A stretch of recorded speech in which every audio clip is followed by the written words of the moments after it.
Boa noite a todos. Sejam bem-vindos ao canal online da Sociedade Espírita Obreiros do Senhor. Hoje teremos palestra com o tema Saber e Fazer. E quem irá abordar esse assunto é Marco Antônio Negrão.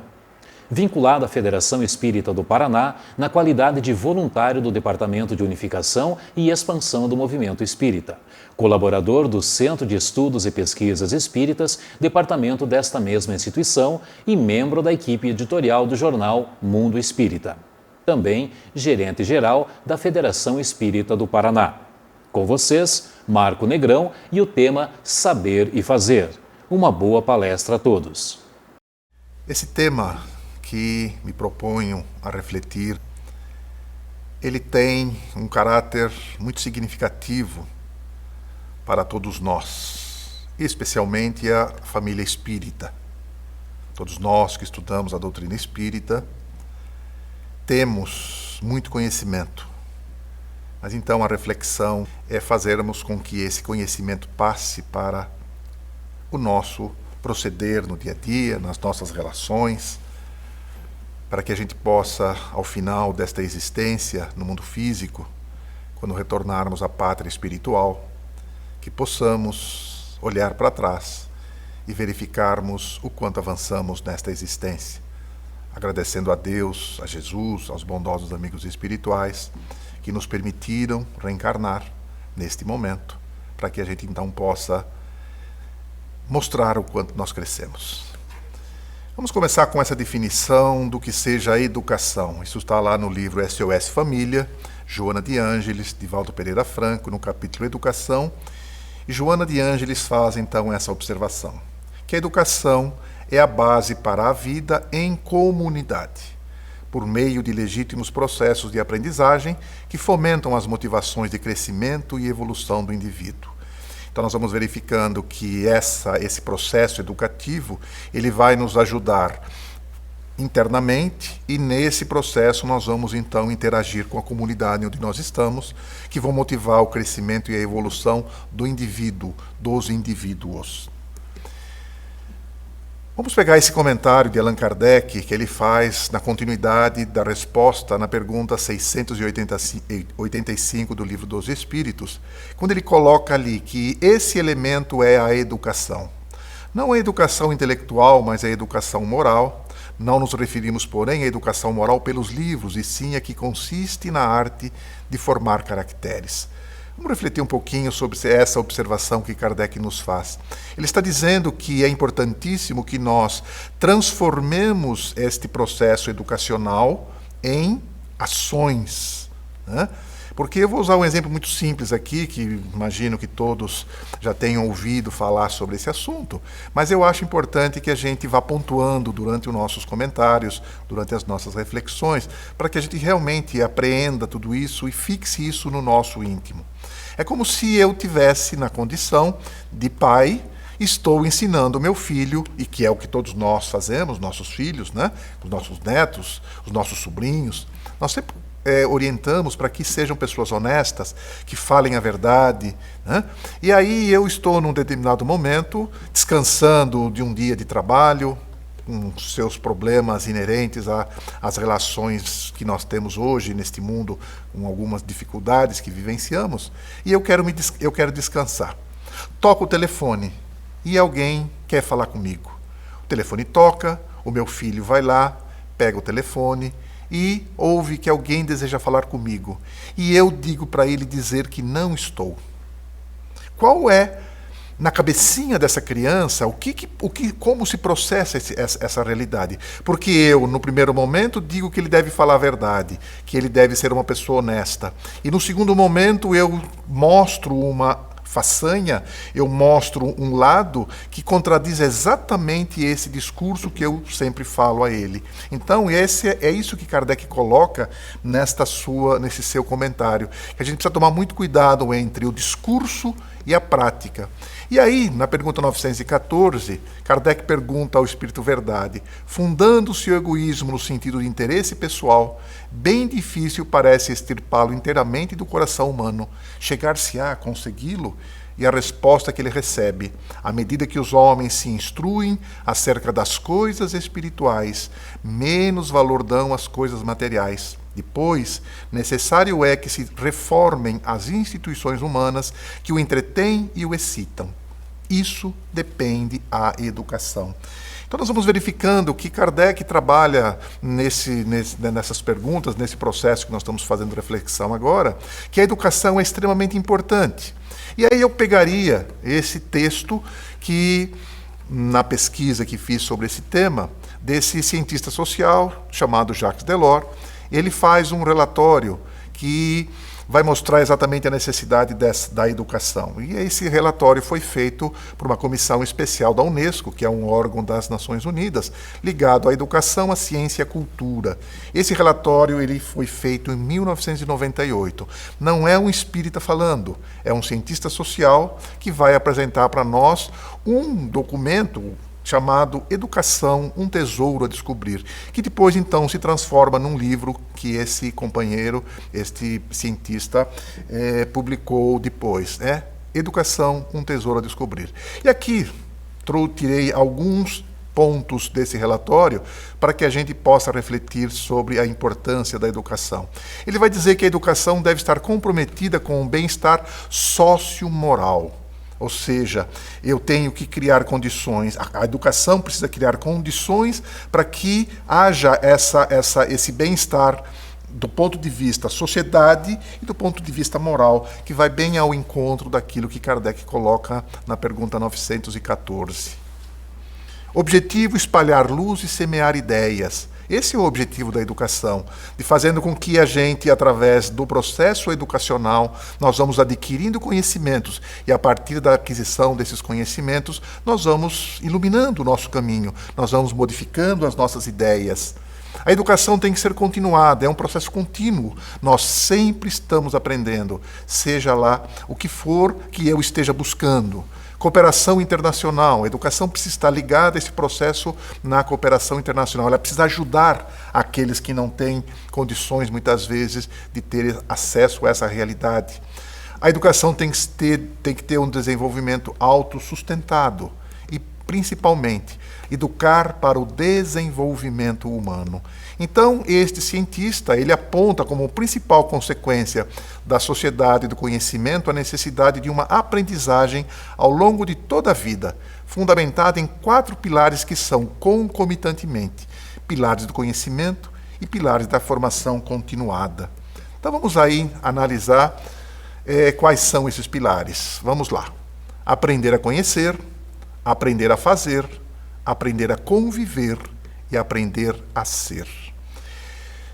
4 pilares que vão, então, proporcionar essa realidade da educação para o século XXI.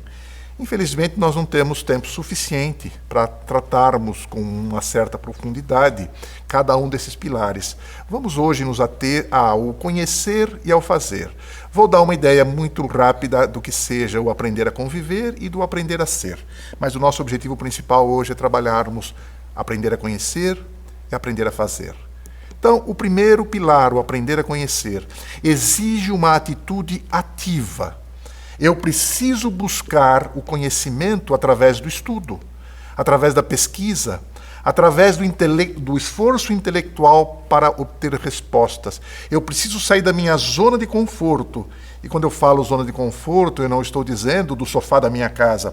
Eu estou falando de que eu tenho que buscar, eu tenho que ter essa inquietação na busca de respostas, na busca do conhecimento que me fará ter uma visão diferente das coisas.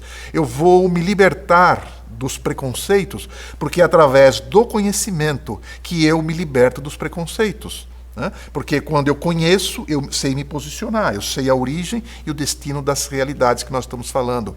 Nós temos que buscar, através do conhecimento, o afastamento do ceticismo, que tudo engessa, que tudo nega. Temos também essa realidade da abertura para o novo, ou seja, toda vez que eu vou aprendendo, eu vou buscando novos caminhos na busca séria do conhecimento. E aqui eu faço então a observação que eu acho importante neste momento. Os centros espíritas, eles oferecem a todos nós essa possibilidade do estudo, a possibilidade da pesquisa nos grupos de estudo, quando um companheiro se prepara para fazer um seminário, para fazer uma palestra, nós vamos buscando essas informações e nós estamos buscando informações sérias. Por quê? Porque nós vamos nos debruçar sobre os livros da codificação e as obras subsidiárias que nós temos, e aí nós vamos então nos aprofundando em determinados temas e vamos aprendendo a conhecer tudo aquilo que os espíritos, né, esses nossos irmãos do outro lado da vida, que nos trazem de conhecimento através das suas psicografias, através das suas mensagens psicofônicas e de outras situações que a gente acaba tendo contato. Por quê? Porque o conhecimento ele faz com que eu vá evoluindo a minha consciência crítica. Eu vou melhorando a minha capacidade de tomar decisões, o meu livre-arbítrio. Isso faz, então, com que eu vá me tornando cada vez melhor. Vamos pegando essa mensagem do Cristo de conhecereis a verdade e ela vos libertará. Isso está lá em João, no capítulo 8, no versículo 32. O aprender a fazer. O aprender a fazer, ele exige coragem de correr riscos, né? Errar na busca de acertar. É nós, no nosso processo de aquisição do conhecimento, das nossas ações, de colocar no nosso dia a dia tudo aquilo que a gente aprende, a gente às vezes ainda comete alguns erros. O problema, que eu entendo, não é errarmos, o problema é como eu conserto esse erro, né? O fazer, eu vou descobrir novos métodos, novas maneiras de fazer as coisas. Eu vou superar os preconceitos, como já foi falado. Eu vou superar o conhecimento teórico. Eu saio da teoria e vou para a prática, né? Eu semeio novos caminhos. É a coerência entre o conhecimento e a ação. É aquilo que nós demos um exemplo agora há pouco. Eu falo alguma coisa, mas depois, na hora que eu vou colocar isso em prática, eu tenho que ter essa coerência entre o que eu falo e o que eu faço. Muito será pedido a quem muito foi dado. Está em Lucas, no capítulo 12. Conhece-se a árvore pelo fruto. Está em Lucas, no capítulo 6. Faz isso e viverás, também em Lucas, no seu capítulo 10. Então, aprender a fazer não basta o domínio das informações e dos conceitos. Se nós olharmos o nosso dia a dia, nós vamos verificar que nós temos uma quantidade enorme de informações que chegam a todos nós pelos mais diversos meios que nós temos hoje. Facebook, Instagram, WhatsApp, notícias que nos chegam de todas as formas. Então nós temos uma quantidade enorme de informações, mas eu preciso fazer com que estas informações, não essas informações que eu estou dizendo, mas as informações que eu tenho no bem, para que eu consiga transformar isso na realidade. Porque se eu recebo esse monte de informações e não faço nada, isso é mera informação. Eu preciso transformar informações em coisas úteis, que vão fazer com que eu faça essa análise de que nós, como seres conscientes que somos, avaliamos, refletimos, medimos, ajustamos, redirecionamos e transformamos os nossos pensamentos e ações. Se nós fôssemos aqui agora nos adentrar, refletirmos a respeito dos pensamentos, nós verificaríamos que o pensamento ele é muito mais físico do que a gente imagina, ele é muito mais forte do que a gente imagina, mas não é esse o nosso objetivo hoje.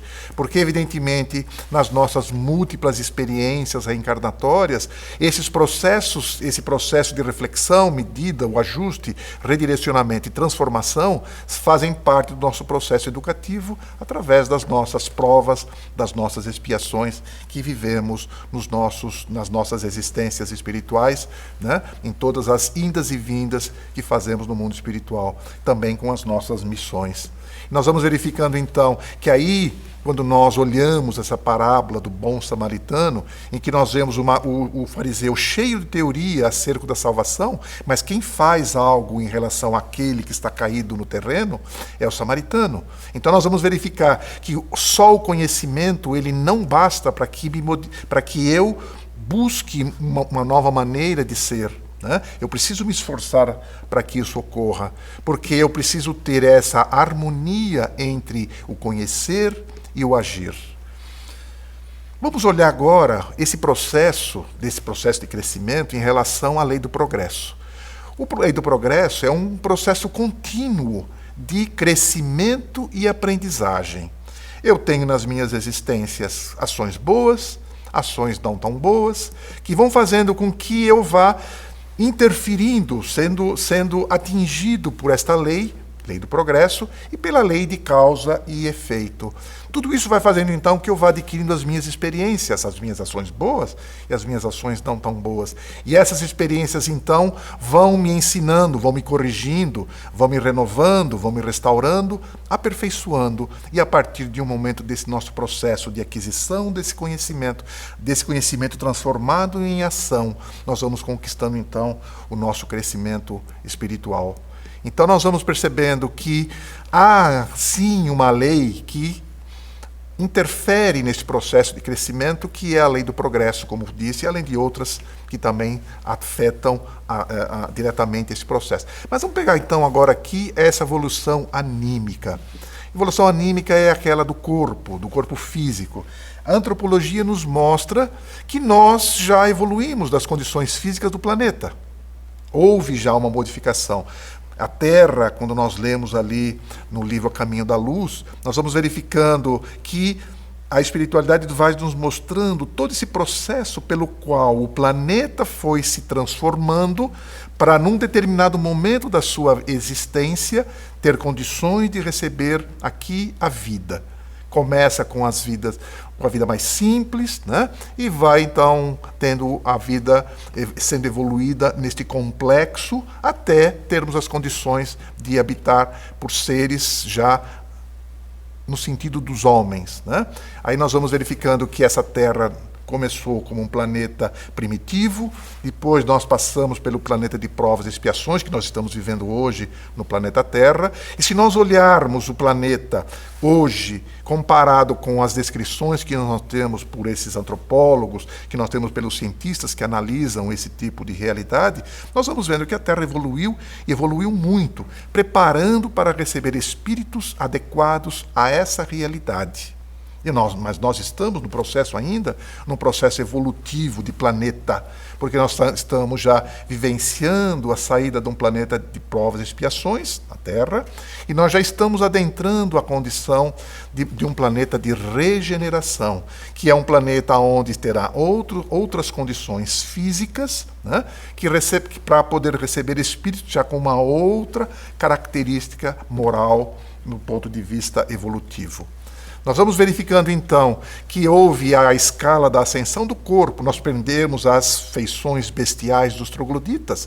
Se nós olharmos aquilo que a ciência nos mostra, como éramos há alguns milhares de anos atrás e como somos hoje, nós vamos verificando que nós mudamos bastante. Perdemos essas funções, né, essas feições bestiais. Nós já perdemos a amoralidade dos bárbaros, nós evoluímos muito, ainda temos muito a evoluir, mas nós já não somos mais aqueles bárbaros do passado que matavam pelo prazer de matar. Mas isso como coletividade. Hoje nós temos ainda alguns irmãos que se perdem por esse caminho, mas já não é uma característica das pessoas, dos habitantes do planeta. A incipiência dos selvagens, nós já evoluímos muito em termos de racionalidade, nós evoluímos bastante em relação a esse progresso intelectual versus o progresso moral, em relação às nossas leis, né? Nós tínhamos leis há muito tempo atrás em que o mais forte é que impunha as suas leis. Então era uma ciência sem consciência. Quando nós olhamos a evolução desse processo nas leis, nós vamos verificando que naquele momento nós tínhamos leis egoístas. Por exemplo, no nosso país, nós já tivemos leis que permitiam que nós tivéssemos escravos. Era lei. Se eu tivesse escravo, eu estava dentro da lei. Mas nós vemos, evidentemente, que isso era uma lei extremamente sem nenhum tipo de consciência, que discrimina pessoas pela sua cor.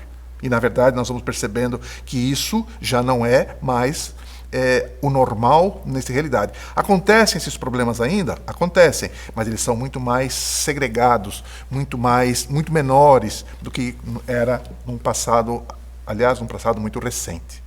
E a nossa evolução espiritual? Falamos da evolução do planeta, nós falamos da evolução do corpo, né? Do corpo físico, e agora a evolução desse ser espiritual.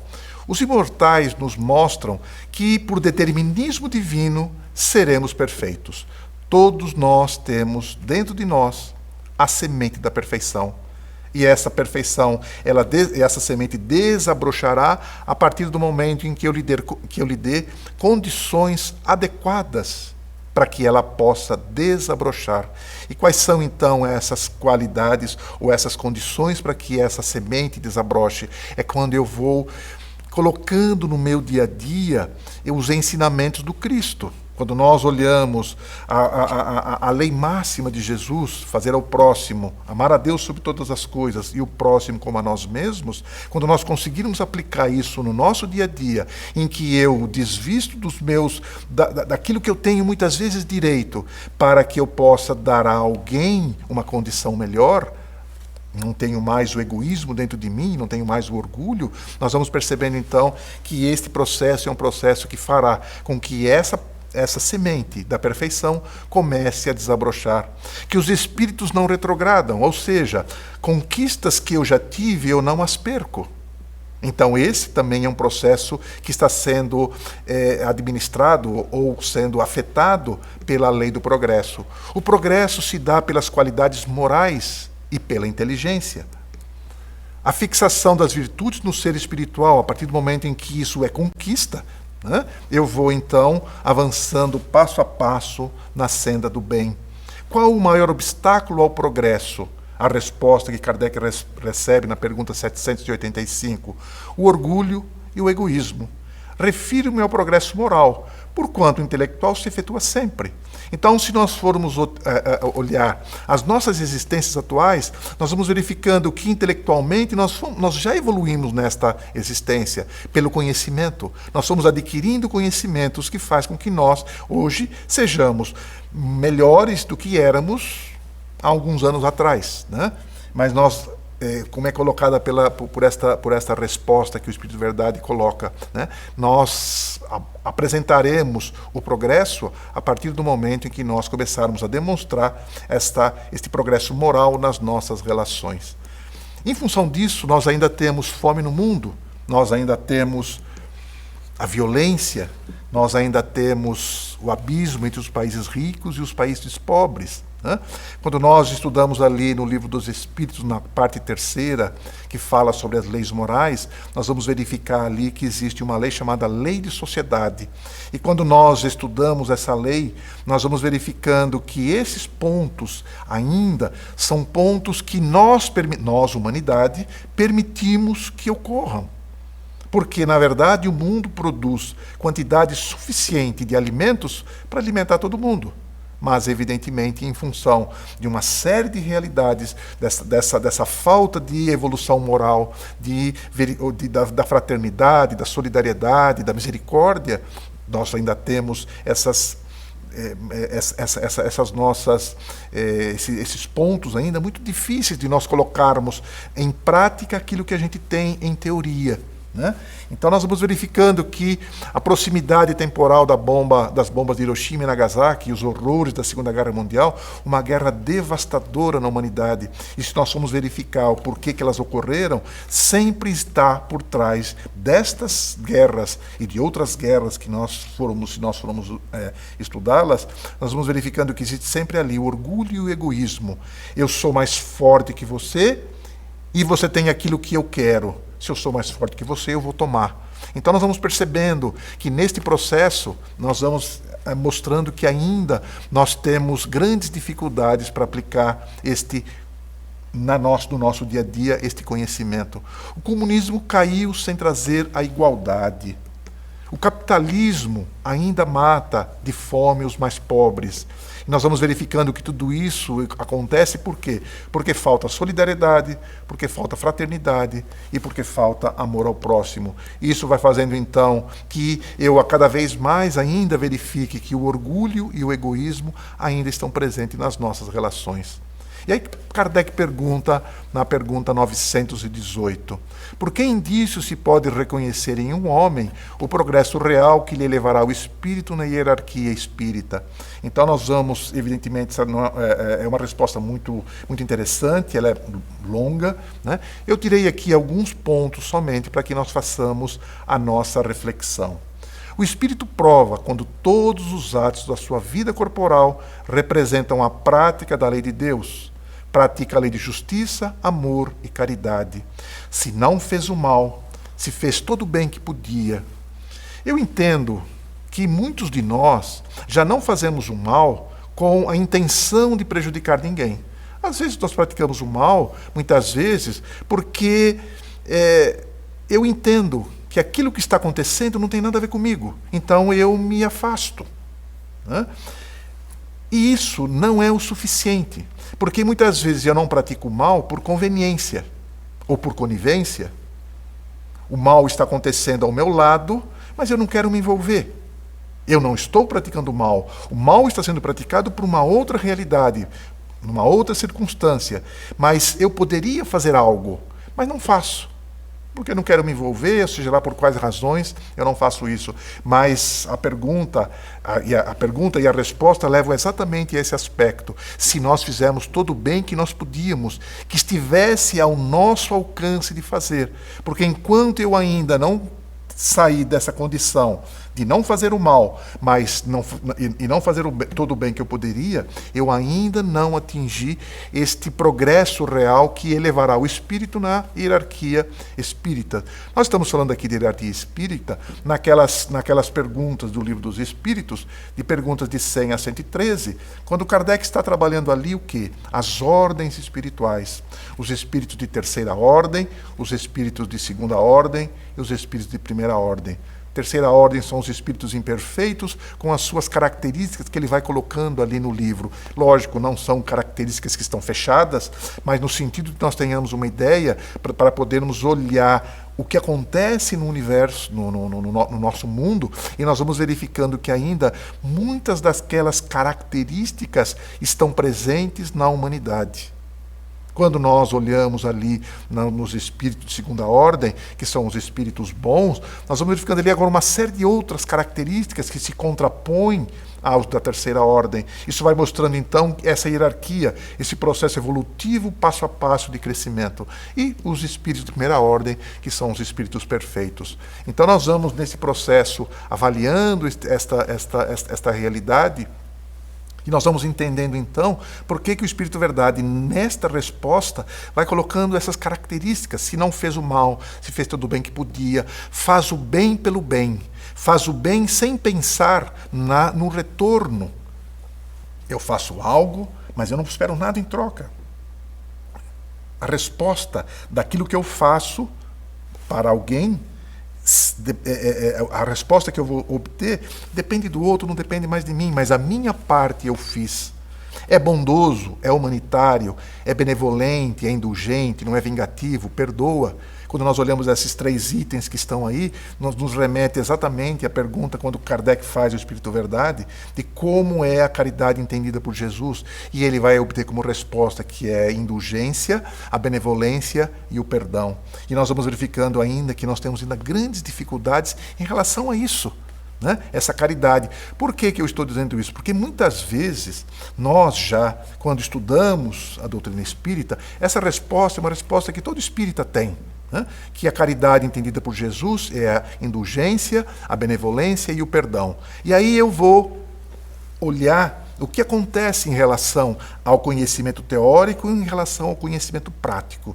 E aqui eu vou dar um exemplo muito simples, talvez pueril, mas para a gente poder entender o que que eu estou tentando colocar nesta reflexão.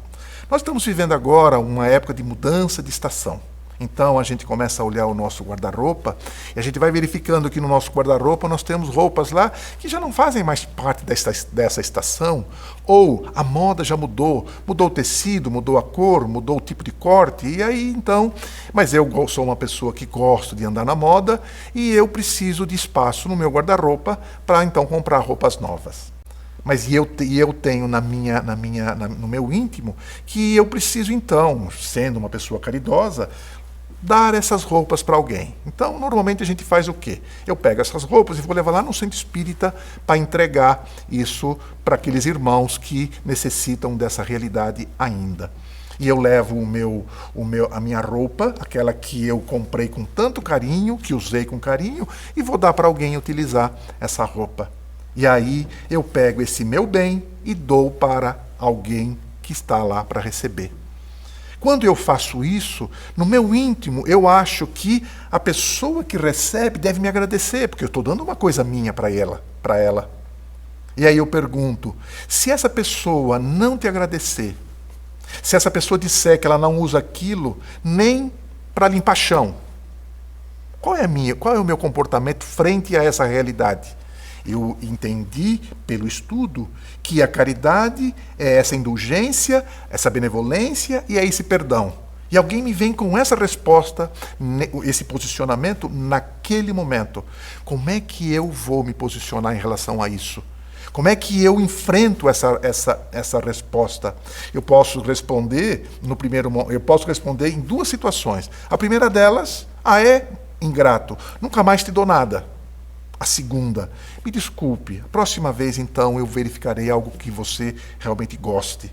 Qual das duas está de acordo com o conhecimento? Benevolência, indulgência e perdão. A primeira ou a segunda? Então nós vamos percebendo que eu ainda muitas vezes tenho internalizada a resposta, o conhecimento, mas eu ainda tenho dificuldade de transformar esse conhecimento em ação. Por quê? Porque tem uma interferência nesse processo, que é alguém me dando um retorno que não é aquilo que eu gostaria de ouvir. Então nós vamos percebendo que esta dificuldade entre saber e fazer é o grande passo para que a gente possa avançar na senda do bem, para que nós possamos avançar neste caminho que nós temos todos de evolução, que nós estamos todos fadados. A dificuldade está em eu decidir qual é o caminho que eu quero seguir. Um caminho mais curto ou um caminho mais longo?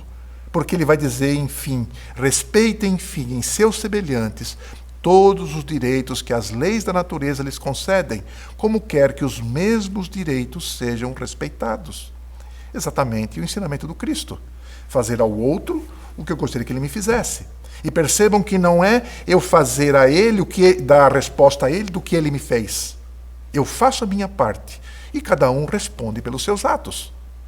Se o outro é mal educado, se o outro é ingrato, é problema dele, não é problema meu. Agora, se eu sou mal educado, se eu sou ingrato, aí o problema é meu. Porque eu ainda estou respondendo ao mundo aquilo que o mundo me oferece.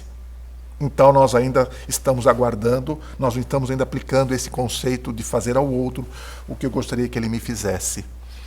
Nós falamos, então, desses 4 pilares, vamos falar rapidamente também sobre o aprender a conviver. Implica em construir uma identidade própria e cultural, situar-se com os outros seres, compartilhando experiências e desenvolvendo responsabilidades sociais. Fazei aos outros o que gostarias que eles vos fizessem. Está em Mateus, no seu capítulo 7. Então, esse aprender a conviver consiste em desenvolver a compreensão dos outros e a percepção das interdependências na realização dos projetos comuns, preparando-se para gerir conflitos, fortalecendo sua identidade, respeitando valores pluralistas, compreensão e busca da paz. Mas vamos transformar este texto tão bonito, né, que está aí, em coisas práticas. É as situações do cotidiano, as minhas boas maneiras, o meu perdão, a solidariedade, a sinceridade e o respeito às diferenças individuais. Existe um livro do nosso querido Raul Teixeira, chamado Para Uso Diário. Eu não me recordo agora qual é o número do capítulo, mas o capítulo chama-se Não Passe Recibo. Quem tiver a oportunidade de ler este livro e este capítulo em específico, vai entender exatamente o que nós estamos falando aqui.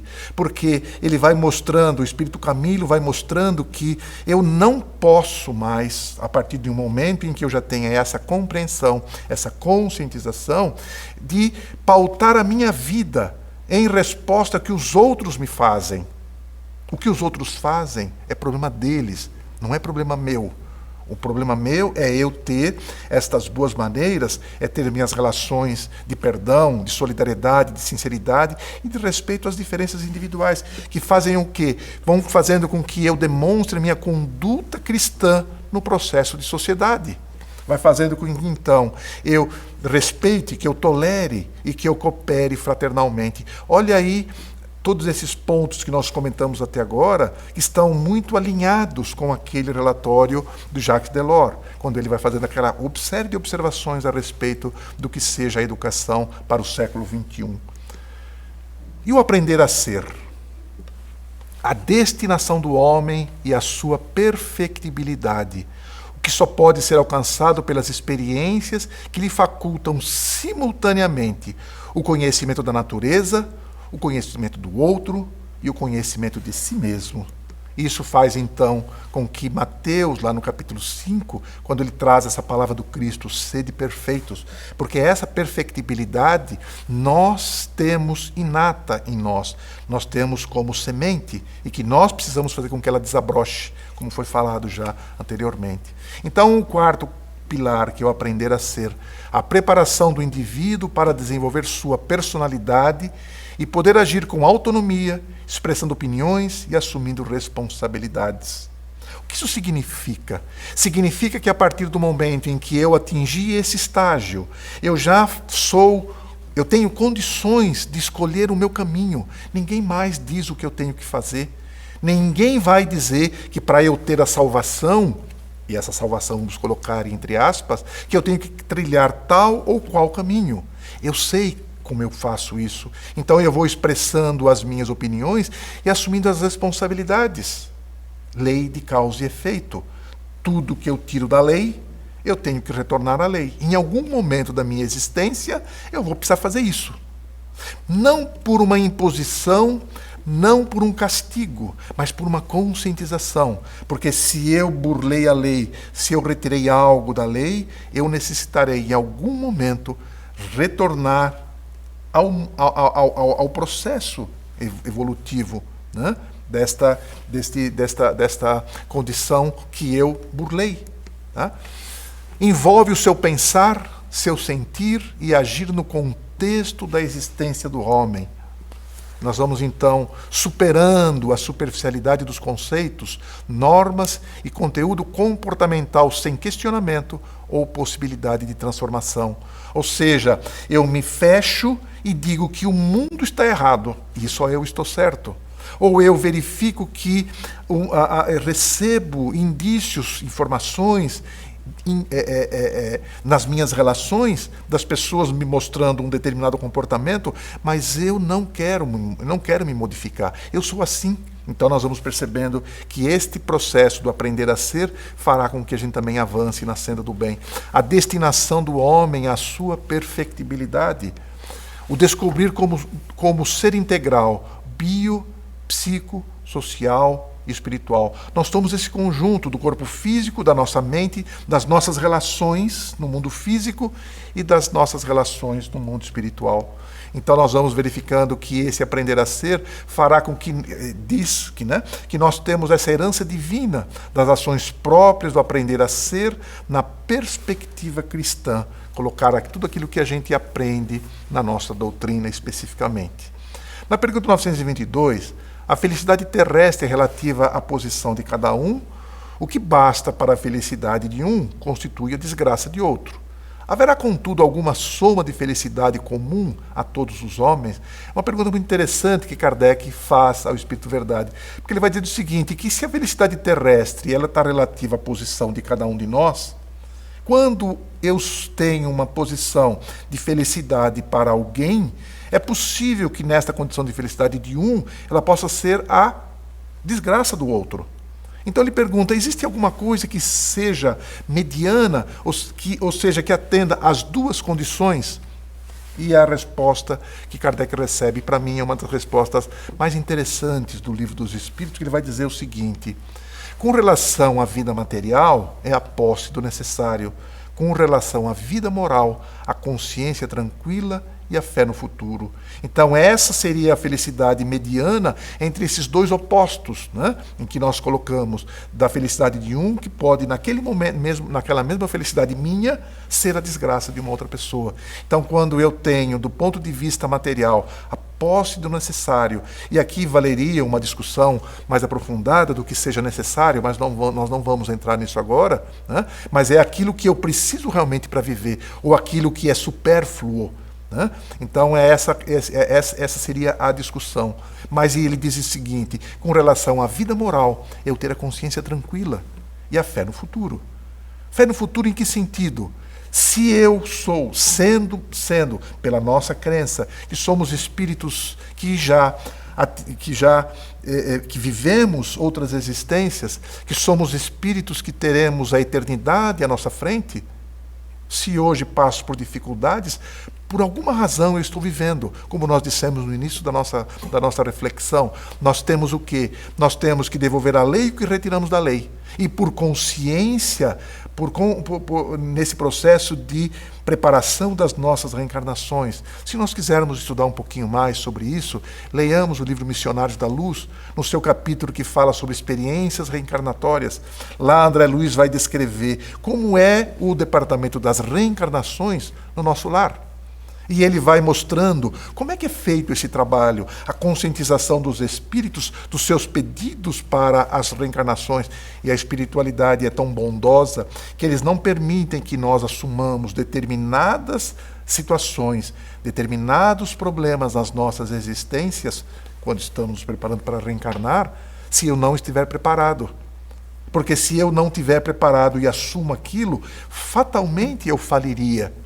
Então nós vamos percebendo neste processo que a espiritualidade, que Deus é tão bom e é tão justo, que não permite que eu assuma responsabilidades maiores do que eu já estou preparado para tê-las. Então nós vamos vendo nesse processo toda a realidade das nossas vidas espirituais, das nossas vidas no mundo físico e no mundo espiritual, que estão relacionadas com essa realidade que estou colocando. E é muito interessante que André Luiz, então, estando nesse departamento, ele ouve em algum momento alguém comentar a respeito dos completistas. Então, o espírito que está ali trabalhando, né, com o André Luiz, que é o coordenador desse departamento, ele vai explicar a André Luiz o que sejam os completistas. E ele vai dizer, não com essas palavras, mas com esse sentido, dizendo que completistas são aqueles irmãos que reencarnam na Terra, saem desta colônia, nosso lar, reencarnam na Terra e, ao término das suas existências, retornam a esta colônia e retornam na condição daqueles que completaram integralmente o seu planejamento, a sua programação reencarnatória. Mas ele vai dizer que, infelizmente, muitos daqueles irmãos que saem daquela colônia, reencarnam na Terra e quando retornam mais endividados do que quando foram. Então nós vamos percebendo a responsabilidade que nós temos em relação a isso, porque nós mobilizamos no mundo espiritual e no mundo físico elementos, condições para que a gente possa aplicar nas nossas existências o nosso planejamento. Imaginem o quanto trabalho nós damos à espiritualidade para reencarnar. As condições adequadas para que nós reencarnemos. E a partir do momento em que eu tenho essa oportunidade, eu venho a este mundo físico, pratico as minhas ações em função do meu livre-arbítrio, em função das minhas decisões, e quando retorno ao mundo espiritual, eu vou verificar que, se apliquei bem as minhas decisões, o meu livre-arbítrio, eu terei o quê? Uma condição de completista. Ou então retorno ao mundo espiritual e vou verificar que todo aquele meu planejamento, que eu mobilizei tantos recursos da espiritualidade no mundo físico, e eu, no fim, acabo sendo um daqueles que faliram nesse processo. Então nós vamos percebendo que neste contexto, ele vai perguntar então, Kardec pergunta ao Espírito Verdade no 967, em que consiste a felicidade dos bons espíritos, o de segunda ordem? Em conhecerem todas as coisas, em não sentirem ódio, nem ciúme, nem inveja, nem ambição, nem qualquer das paixões que ocasionam a desgraça dos homens. O amor que os une lhes é fonte de suprema felicidade. Não experimentam as necessidades, nem os sofrimentos, nem as angústias da vida material. São felizes pelo bem que fazem. Então, neste processo, já encaminhando para o encerramento das nossas reflexões, eu acho que, por tudo que nós estudamos, pelos itens que nós colocamos até agora, conhecimento nós já temos, mas vamos refletir um pouquinho como eu me avalio no papel de pai e mãe. Como eu sou como pai e mãe? Como é que eu me relaciono com aqueles espíritos que reencarnaram como meus filhos, minhas filhas? Como é que eu me relaciono com eles? Eu estou preocupado em ajudá-los? Eu estou preocupado em cuidar para que eles desenvolvam bons conceitos, que eu ajude a formação do caráter deste indivíduo, né? Filho ou filha que eu tenho que eu recebi na minha vida, e nós, como espíritos, nesse processo, nós também fazemos um aceite, né? Porque nesse processo, no nascimento, da concepção, o pai, a mãe e o espírito reencarnante têm os seus compromissos e assumem os seus compromissos, né? Como eu sou como filho e como filha, posso não ter tido o pai e a mãe que eu gostaria que tivesse, mas, como eu disse, nós falamos até agora, não importa a ação do outro, importa a minha ação. Como é que eu me comporto como filho ou como filha? Como eu sou como esposo, como marido, como mulher? Como é que eu sou nesta relação? Sou aquele que impõe ou aquele que concede? Sou aquele que ajuda ou sou aquele que só atrapalha? Como eu sou como profissional? Sou um bom profissional?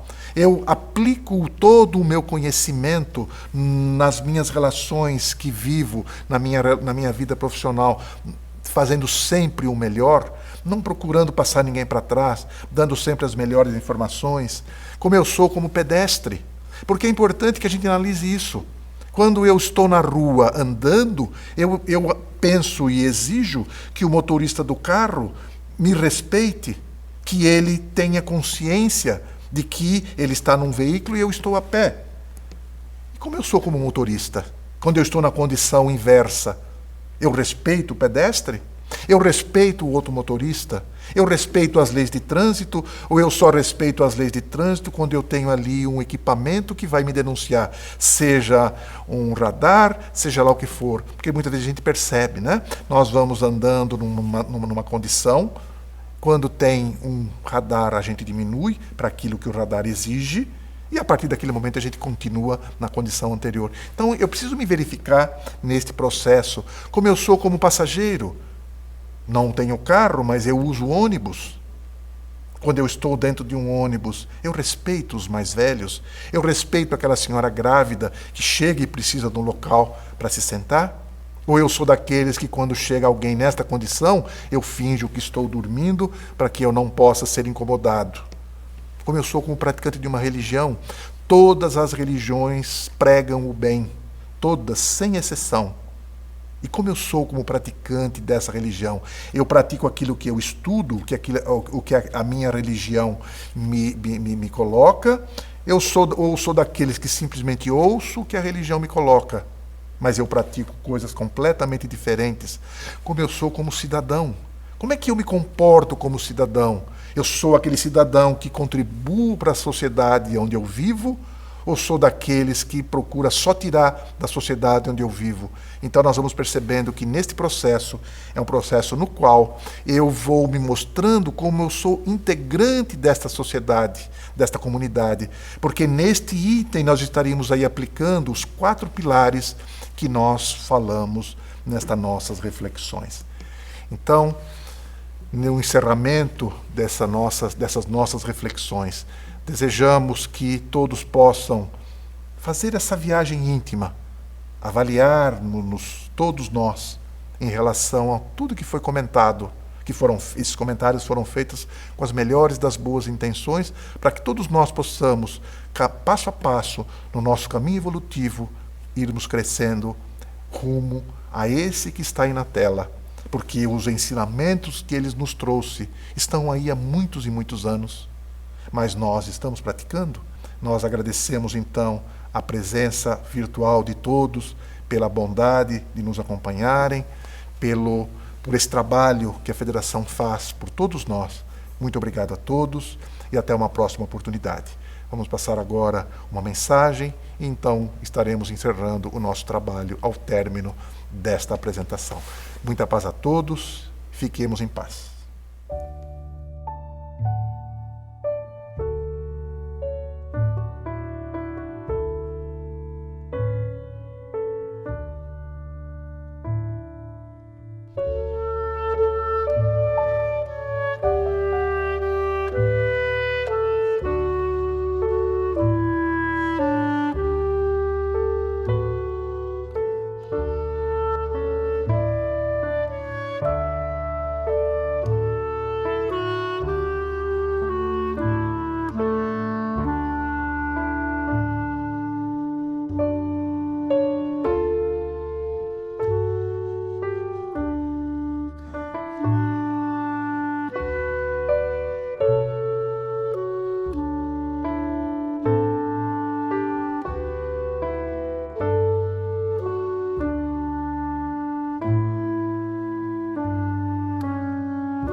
Muita paz a todos.